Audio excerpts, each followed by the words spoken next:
Morning, Professor. So my name is Mark Anthony Manansala. I am a student taking secondary education, major in social studies in the National Teachers College. And the purpose of this interview is for me to gain a first-hand knowledge from an expert in the field of teaching.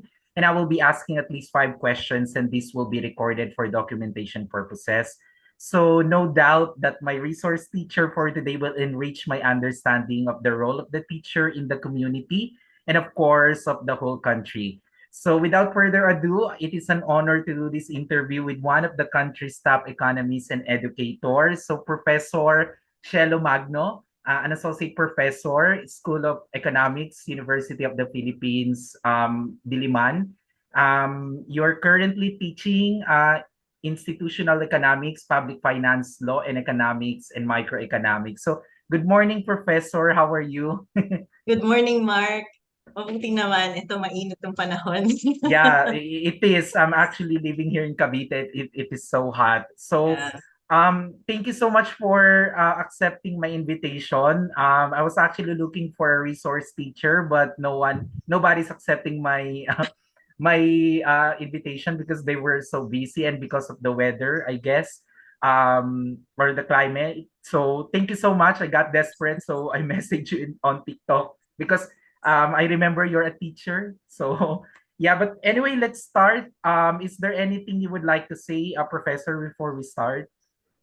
No, maraming salamat for this opportunity to share to you and to your classmates kung ipapalabas mo yung interview na to about how we as teachers play a very important role sa community level. Napakaganda po nito kasi this is something that I have been pursuing for years. So to be able to share some ideas is a good opportunity for me Yeah, also. thank you, Professor. I know you do have a lot of activities, especially in social media now.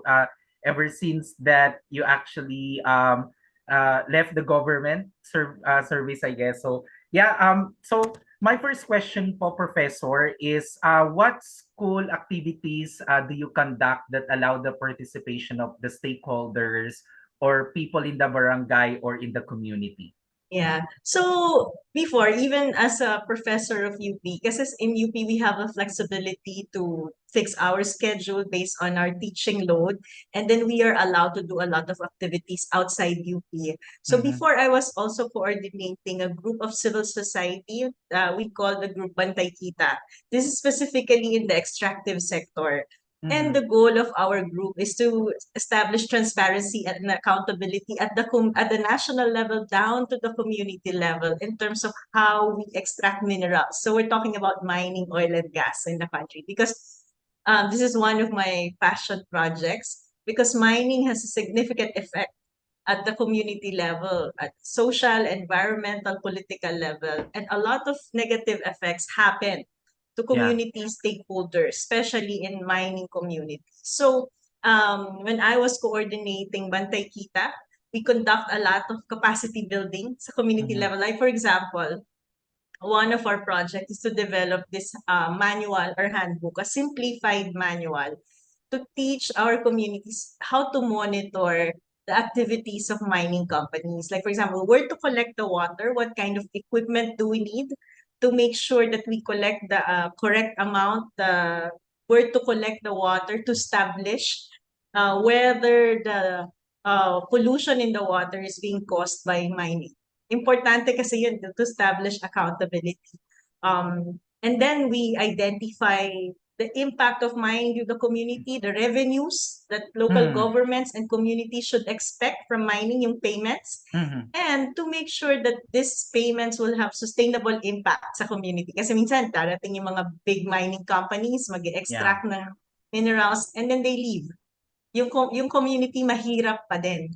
So it's Yeah. important na ma-discuss itong mga framework na to on how to make sure that if activities like this happen at the community level, number one, we are informed. Ano yung mga information na kailangan nating makuha at malaman from the government, from the companies, so that communities can make the right decision. Now, Mm-hmm. after making the right decision, if we have mining communities operating sa community natin, we discuss ano tong mga pera na dapat i-expect natin babayaran ng companies? Are they Mhm. being paid correctly? Kasi alam naman natin ang incidents ng corruption. Yeah. So are they being paid correctly? Are we getting the right payment? Paano ginagastos ng gobyerno tong mga perang to? Ginagawa ba nila yung responsibilidad nila with respect to minimizing environmental, social impact? So yung mga yan, I was doing it as part of the civil society at the community level.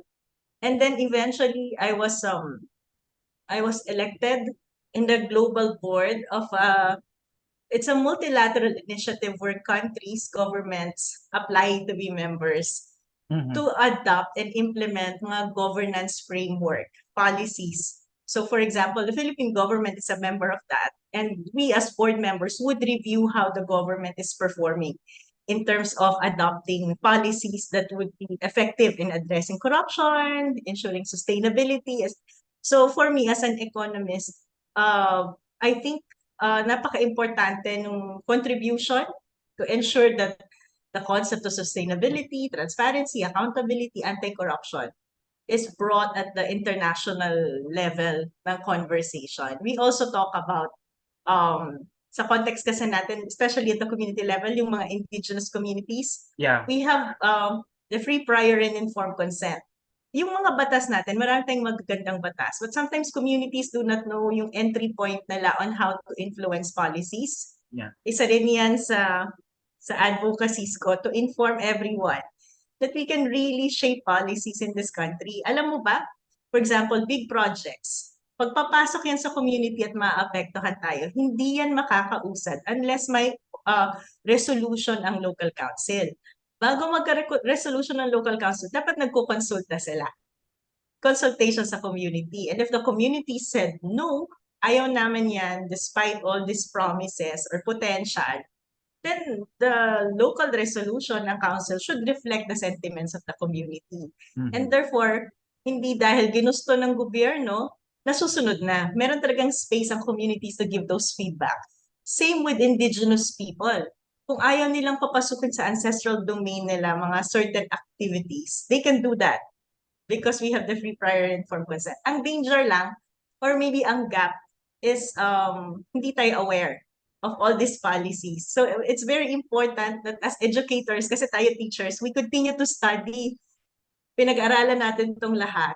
And I think it's important for us to go beyond the classroom to share these ideas so that the public will be better informed of their rights and opportunities to participate in policy making. So that's one thing that I do. The other things that I do aside from mining, governance, I also do a lot of training for local governments, so barangay, Mhm. local officials, people's organization, communities, on public finance naman. Ganun din. Bantayan Mhm. natin magkano yung pera ng gobyerno, paano to ginagastos, tinutugunan ba nito yung pangangailangan ng mga communities? Sapat ba yung ina-allocate for education? Ano yung pangangailangan natin? Saan yung mga legitimate spaces kung saan tayo maaaring mag-participate to influence? Kung Mhm. walang legitimate space, we create a discussion, conversation with local governments on how they can accommodate community participation. Sa ganyan. So similarly, years ago, we wrote a book, handbook. It can be downloaded online. It's actually for public consumption para mas maintindihan ng mga tao yung connection ng trabaho ng ating local governments at responsibilidad nila at yung karapatan naman natin bilang mamamayan na mag-demand sa government. Yeah. So, yun yung mga examples ng ginagawa ko to support people and stakeholders at the community level. Yeah, that's great. If you don't mind me asking, Professor, what is the title of the handbook? Handbook on Local Public Finance. It's downloadable sa website ng Ombudsman. I Yeah, think. thank you, Prof. I'll take a look at You that. can Google it. Yeah, because actually when it comes to mining po kasi talaga I'm actually very concerned. because first of all, the environmental impact, Yes. knowing Yes. the climate change. In fact, matinding issue ngayon yung pagkakonti na ng puno sa, Tama. yeah, because knowing na yung heat ngayon, di ba, yung heat index masyado na matindi, pero may nagsasabi nga na yung isang puno kaya niyang mag-produce ng lamig na nagagawa ng 10 aircon, ng air conditioner. Exactly. Yeah, so, Alam mo, yun nga eh, kasi minsan, ang nakikita lang natin yung promise, for example, sasabihin yeah. nila, mining, magdadala to ng ganito kalaking pera sa atin, sa community natin. Pero alam mo ba, yung isang pag-aaral na ginawa ko sa Oceana Gold sa Nueva Vizcaya, tiningnan namin yung extent ng extraction ng tubig ng company at nakita Hmm, natin that they're extracting beyond what is allowed by law. Pero walang talaga. nagmo-monitor. Walang nagmo-monitor. Kaya yung mga community nakaka-experience ng kakulangan ng tubig. Especially in the context, tama kayo, in the context of climate change, uh, dapat inaaral nating mabuti at naiintindihan ng community yung impact ng mga ganitong activity sa atin. Usually kasi ang Yeah. pinapangako lang yung revenue, diba? Yeah, pero when it comes to revenue po, Prof, if you're going to compare the revenue that we're getting compared to other countries, 'di ba? Mas maliit yung nakukuha pa ng Yes, Pilipinas, 'di ba? So this exactly. kaya nga maraming argument na ang Pilipinas hindi naman po talaga mahirap.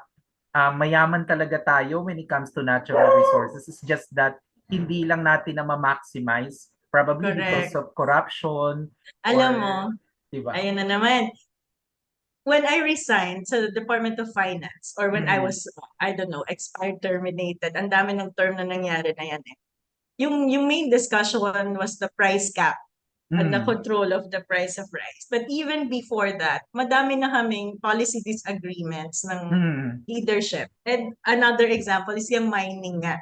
yeah. Imagine, we keep on extracting minerals and yet their contribution is less than 1% of GDP. Yeah, And my big exactly. problem is the conflict of interest. Sino yung may-ari ng maraming mina sa Pilipinas? Si Speaker Romualdez, di Yeah, ba? exactly po. Okay, kulang na nga yung kita ng gobyerno, kulang na yung kinikita natin sa mining, and then they want to propose a policy that's being discussed now. Instead of itaas yung tax, binababa pa. Yeah, I saw that news about the bill na na-introduce. I mean, if I want to stay in government, all they ask of me is to shut up. But I can't do that kasi it goes against my principles. So it's Yeah, not about staying in power, it's doing the right thing. So I'd rather leave, be able to talk about it, and inform the public na ginugoyo tayo ng gobyerno. Kesa naman manatili ako as USEC but puppet ng government na yeah, may maling policy. And I think doon nag-emanate yung ano ko as a teacher eh. Yung yeah, role natin to know facts, to do the right thing, and to inform the public. So, I think teaching as a profession has embedded to us that principle yeah, of exactly. finding the truth and making And decisions based on facts. Diba? yeah, and honesty and integrity, Yes. right? So, Yes. Imagine we're shaping the future of this nation. yeah, So, yeah, that's actually good, Professor. Thank you for that. Um, oh my God, ang dami ko pa natututunan. For just question number one. But anyway, aside from that, I think you answered this already with your answer on the question number one. But are there activities that you as a teacher participate in? I think you answered that, but if you can at least enumerate one more because yeah, we yeah, do have yeah. a lot. So yung formal engagement, because normally as teachers we get invited to participate in Mm, capacity building, to be part of NGOs with different programs, to do research, to help in analysis. So I do all of that. Yung kaninang bisita lang, that's an NGO na madalas kong ka-collaborate to do various studies on energy and environment. mhm. So aside from doing studies, kasi tayo ngayon, nag-aaral tayo, we have the competency, may panahon tayo na basahin itong lahat ng mga libro na to. Ang importante, we'll be able to reach out to the community and to use our knowledge to also help communities. When I was working with Bantay Kita, yun yung national coalition ng mga civil society sa mining. Isa yan sa mga strategy na iniisip namin. At the local level, it's really linking yung mga academic, teachers, government, and civil society. Civil society can be very active in terms of monitoring, pero yung aspect ng capacity building, data analysis, education, technical capacity, napaka-importante kung matap yung mga teachers natin dyan to continuously inform both, to help both governments and civil society.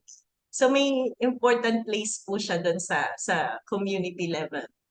So aside from that, yun, katulad na nabanggit mo, pag may nag-invite sa akin, I really exert Yeah. effort to take advantage, to talk to people, explain.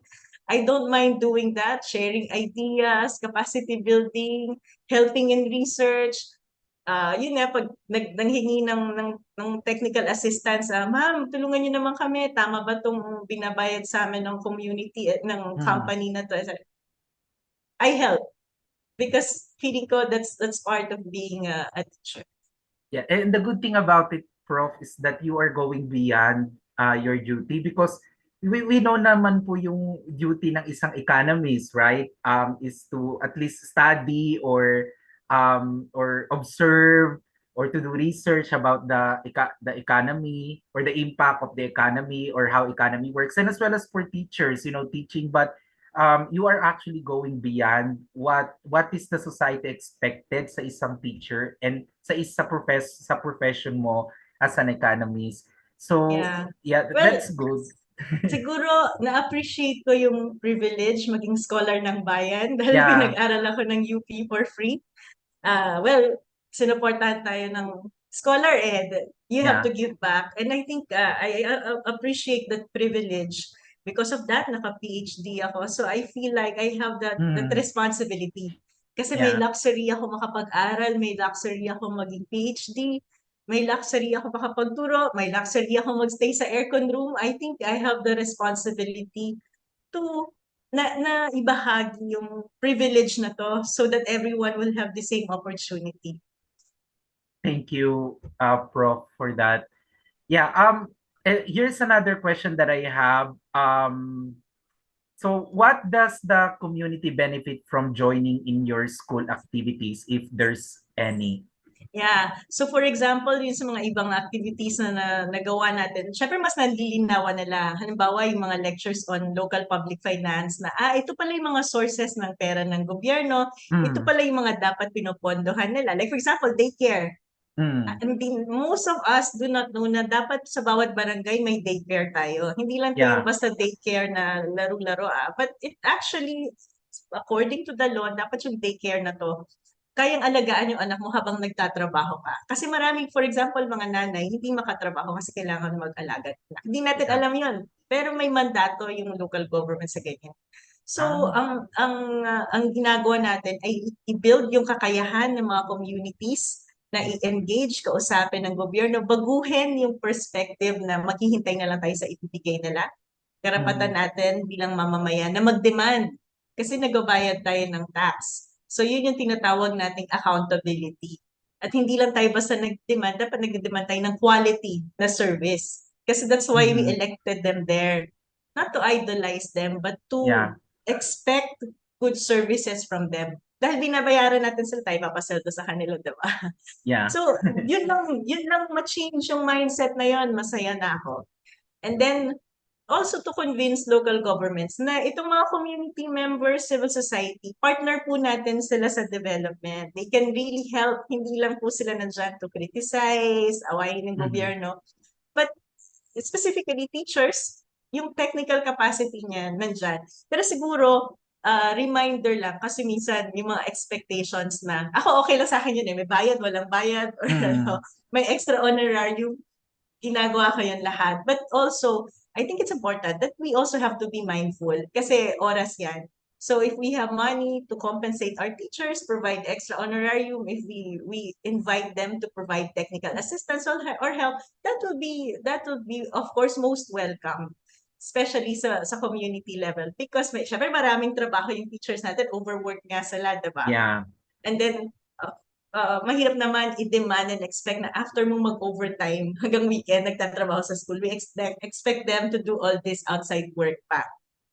Some of us will do it voluntarily. that's good. But if we can also extend honorarium, kung may mga ganon, that's also welcome because it's a show of appreciation sa community work ng mga tao. I think kailangan ko lang i-emphasize yun kasi baka sabihin, pinapa-volunteer ko yung diba? Sa Yeah. dami ng trabaho. We should have that choice. Right? To do it voluntarily, want to do it voluntarily. But for others, if we can give some honorarium as a way of thanking them, that's also nice. Thank you, Prof.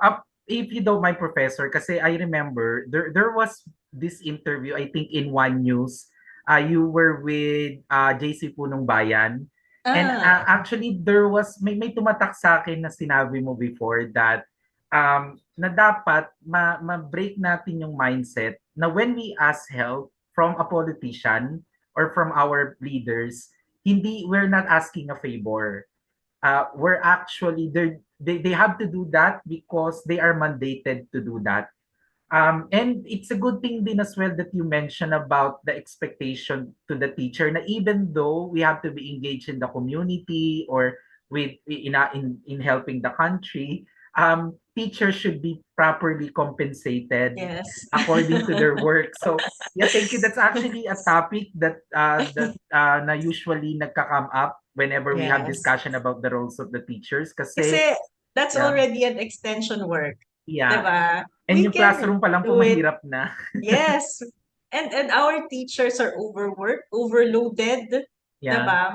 It's nice and there's really a potential to engage them. But yun nga, it has to be done voluntarily. And if we can mobilize resources to support them, I think we should. Kasi, yeah, hindi naman nila yan primary function, 'di Yeah. We're already demanding a lot from them.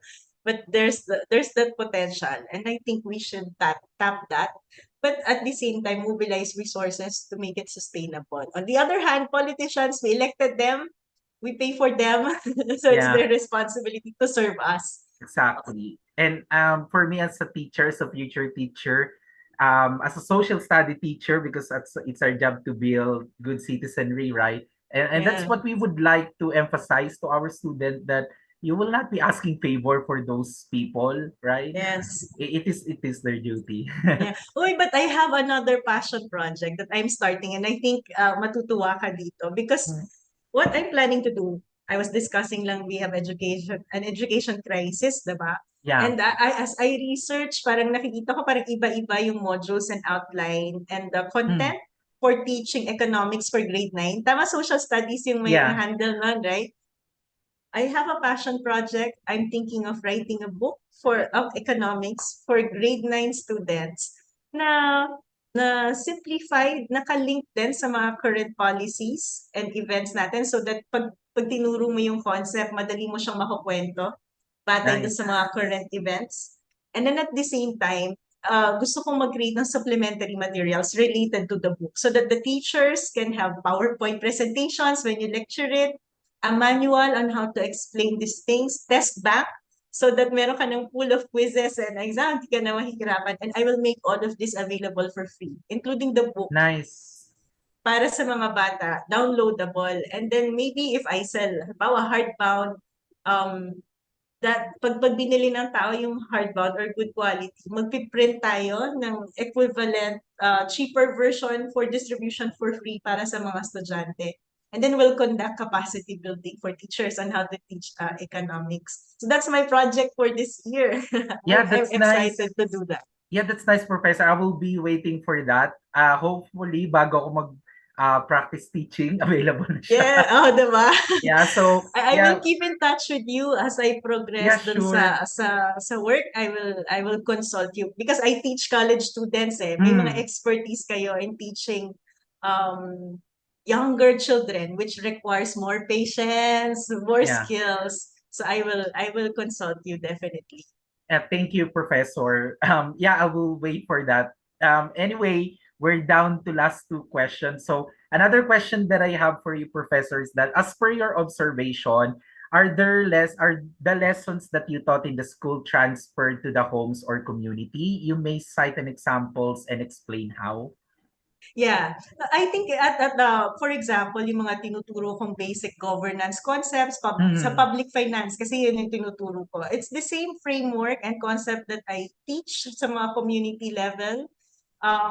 And I'm happy to see na, for example, in the communities where I'm engaging, yung active, yung mga people's organization and civil society, nagkakaroon din naman ng active participation talaga at relationship with their local governments to continuously engage on these issues, particularly sa mining sector.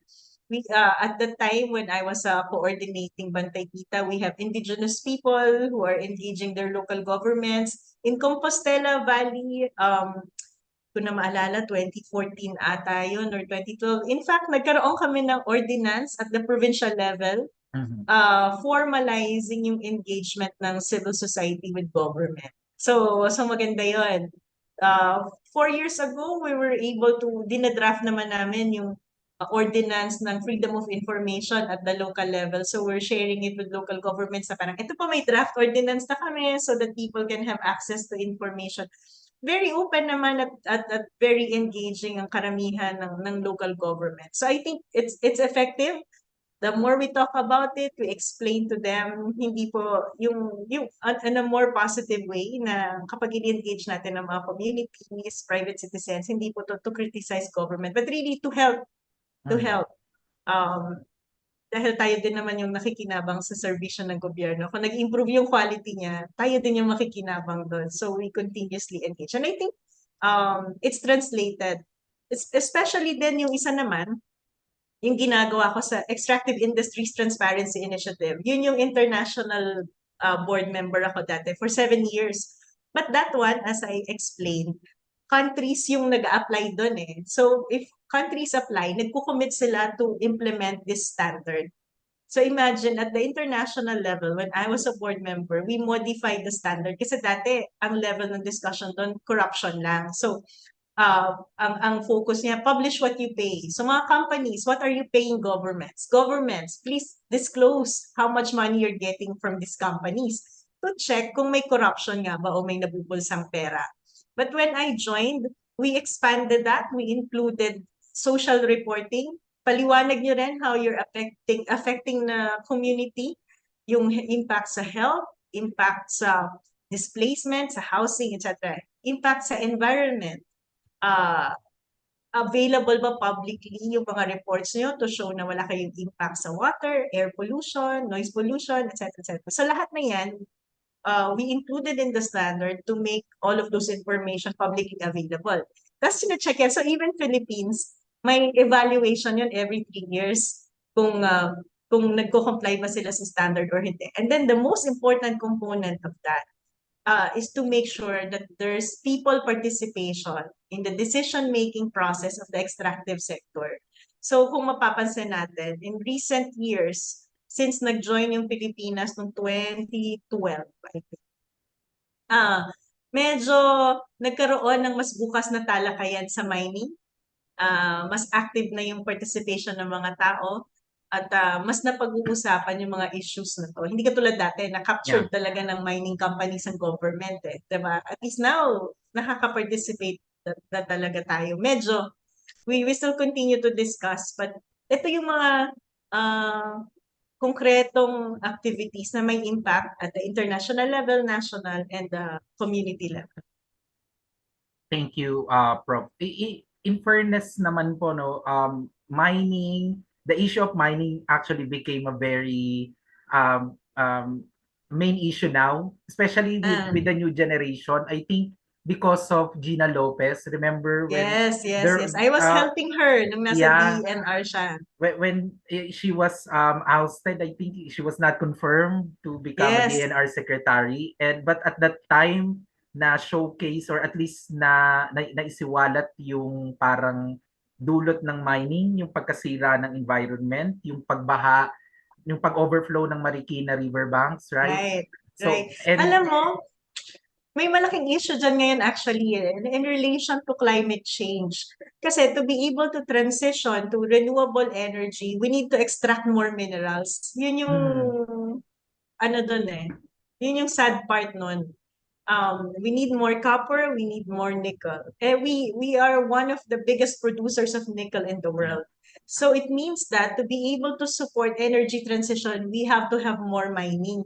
Pero doon nga natin dapat tanungin na, okay, ito yung need ng first world country. Lagi na lang bang ito yung trabaho ng developing country? I-support yung need ng first world country. That's one. Second, yes, we need to transition to renewable energy. Do we always need to extract the raw materials? And Yeah. how will these communities be affected? And how will this aggravate the effect of climate change? Given na mga island communities to, extractan mo pa, mainit na, Yeah. El Nino na, kukuhanan mo pa ng tubig. Kasi ano yan, mataas ang water use ng mining. So all these things. And then, babalik ako dun sa fiscal policy. Sa current situation, the project na yan, how much minerals we will need to meet the energy transition, we will need 10 times of what we are extracting now. Na-map na nila nasan yung mga minerals na yan. Yung current available supply is not enough to meet the demand ng mineral. So what does that mean? Tataas yung presyo. Di ba taliwas sa basic logic na kung tataas ang presyo, dapat mag-take advantage tayo. Itaas din natin yung tax so that the government will get a bigger share from the profits of mining companies.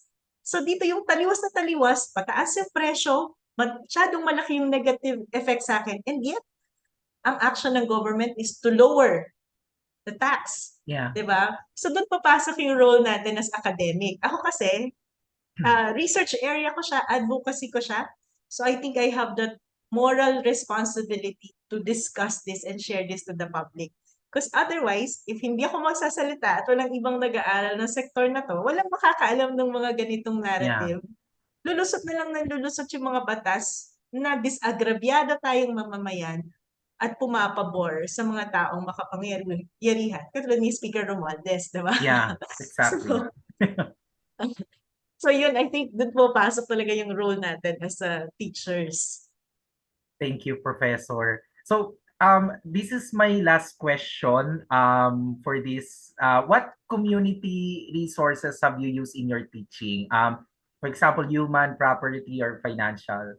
Yeah. So sa mga ibang projects or engagement na kung saan naiimbita ako as speaker, normally yung local government or yung community na nag-arrange ng venue or magpo-provide na ng pagkain sa mga participants. Or minsan naman kung via Zoom yung lecture, sila na yung mag-host, dadalhin nila yung communities para magkaroon ng engagement via Zoom kasi lahat kayang mag-connect via Zoom, diba? And then, kaya kong gawin siya sa bahay. Kung gusto naman nila pupunta ako sa community, ay pupunta ako sa community. Bahala na yung mga nag-imbita to organize. So yung logistics, normally na bibigyan ng counterpart yun. Pero kung hindi kaya, okay lang. Kahit paano, basta nagkaroon ng conversation, nagagawa naman natin yun. But normally, yun nga, based on my experience, pagka-collaborative yung engagement natin, local governments can most of the time provide the facility, support, capacity, yun nga, yung meals during training. Kasi minsan umaabot ang training ng buong araw, 2 araw. So, yun yung nakikita nating counterpart. Thank you, Professor. So, when it comes to resources, so most probably you're using human resources, right? Yes, these three, human.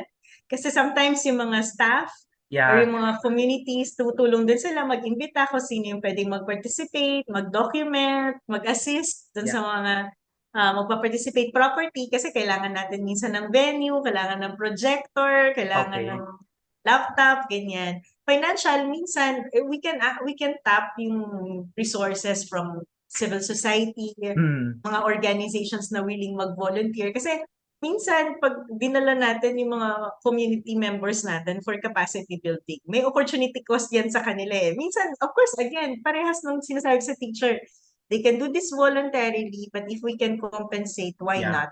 Kasi for example, yung mga farmers, kung i-build mo yung capacity nila, sinabi mo sa kanila, huwag kayong magtrabaho ng isang araw. Or yung mga mangingisda, huwag kayong mangingisda na isang araw, makinig kayo sa amin. Ibig sabihin, pinorgo nila yung isang araw na kita. I think importante yung recognition na yan at the community level. Kasi hindi tayo lahat may luxury na Mhm. i-give up yung isang araw for things like that.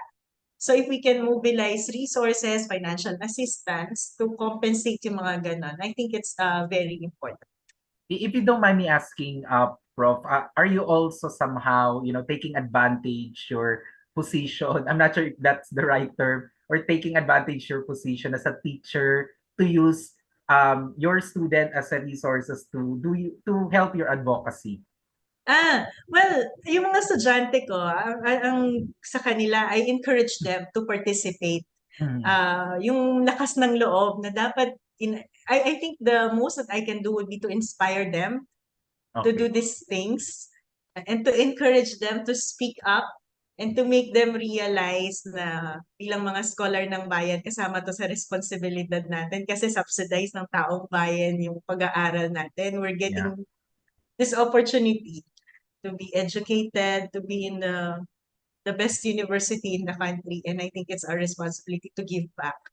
So, yun. And most of the time, nagpupusa naman sila sa kanilang mga community engagement. Yung mga student orgs natin sa UP, maraming outreach activities eh. So, most of the time, they would ask the support of teachers. Ginagawa din naman natin yun to support them.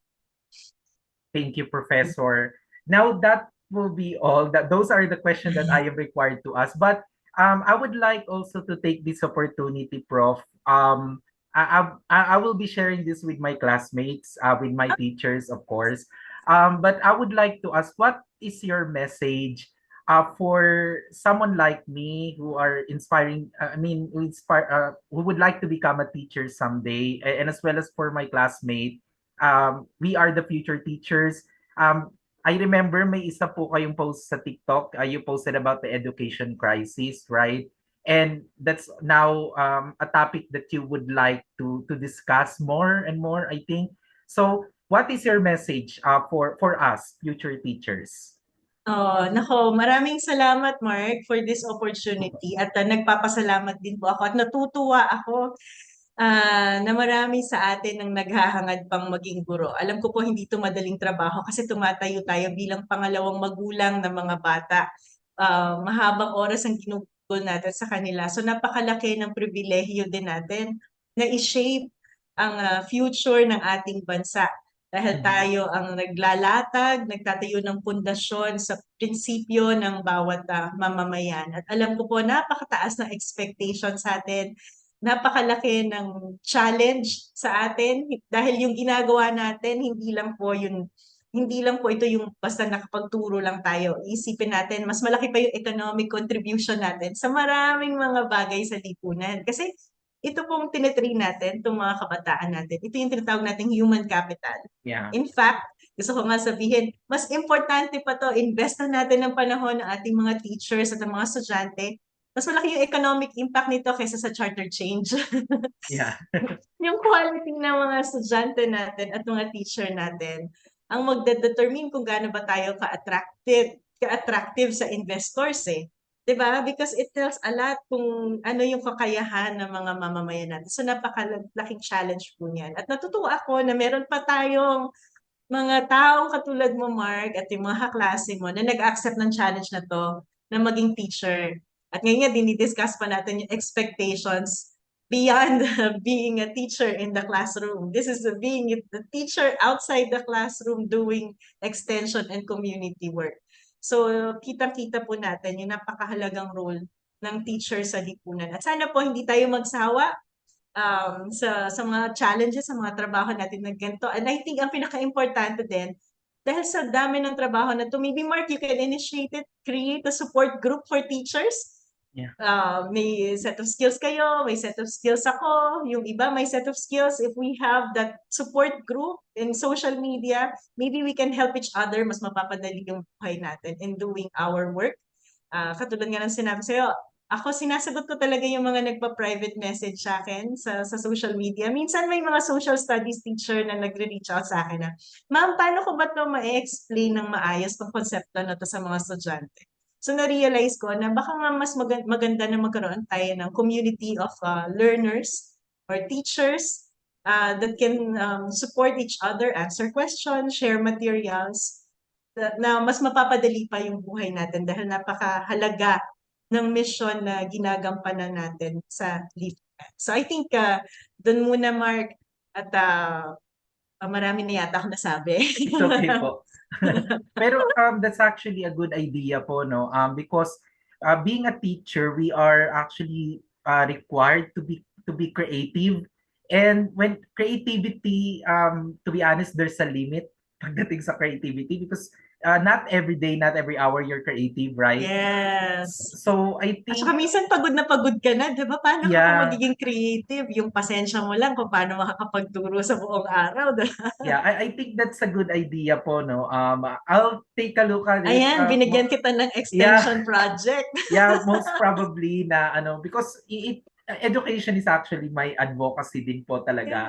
Yeah. I mentioned earlier before we started the interview that I'm actually working. I'm working in the BPO. I'm earning a lot of money already, but I decided to come back to school and study, get education degree because I'm not doing this actually for me, but I'm doing this for my country.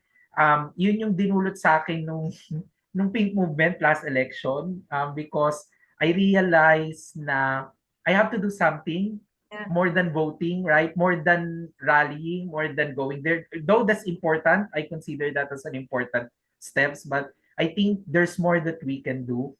So thank you, Professor Shelo. It is actually a very inspiring conversation. Too bad this is not personal. I would like to give you a flower or Pwede some na yan, digital. yeah, digital flower. So thank you po, Professor. And I do hope this will Yes. not be the last time that we can talk. And I do hope, like what I mentioned earlier, I do hope na maka-attend po ko minsan sa session ninyo, Yeah. sa lecture ninyo. And of course, sana po mangyari yung gusto po ninyo, yung manual or yung book. Yes, yes, yes. Definitely, this year, tatapusin ko yan. But, Yeah. ano yun if you decide to do it, sige, let's set up parang a community in Facebook, even with Yeah. teachers teaching social studies. If I can provide help, technical assistance sa mga basic concepts, ano ba naman yung sandaling discussion sa social media, right? Yeah, Kung most mapapadali nating probably lahat ng buhay natin, bakit hindi? So, yeah, most probably po I invite can me. yeah, we can create like a private group Yeah. for social studies teacher. Yes, yes. Maybe we can ask na din yung ibang major, no? Yes. Probably it can help them. So, yeah, that's a good idea, Professor. So, It yes. can be parang technical support, sharing technical expertise, but it can also just be a safe space to Yeah, rant. Dahil exactly. minsan talaga namang stressful ang trabaho natin. At sino pa ba yung makakaunawa sa level ng stress natin? Kundi yung kapwa teachers din natin. But at least we have that safe space. So if you decide to do that and do that as your extension work, I will support you. Don't hesitate to message me. Now Yeah. you know my email address. Yeah, absolutely, Prof. I will, you accepted my message as well in TikTok, so pwede na kitang i-chat doon. Yes, yes, yes, yes. Yeah, so that will be all. I know you have a lot of things to do for today because of a lot of things that you're doing for the country. So thank you so much, teacher. It's an honor to talk to you today and see you again someday. Yes. Thank you, Prof. Yes. Have a great Thank you, day Mark. po. All right. Good luck. Yeah, same to you Salamat. po, Prof. Thank you. Bye-bye. Bye-bye po.